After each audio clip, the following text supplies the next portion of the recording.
giỏi. Ôi cha. Cái gì đi tiếp. Được hoa hay được.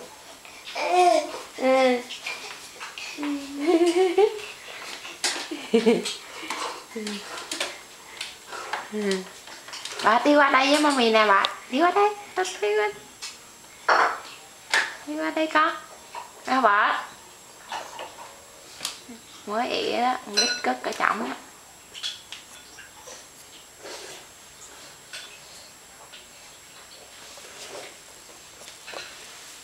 Đâu bà.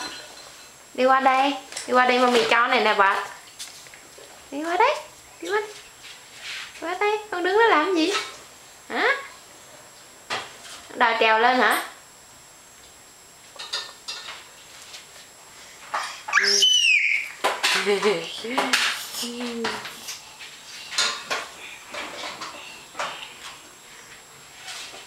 À vợ. Tới đây. Tới đây, tới đây, tới đây.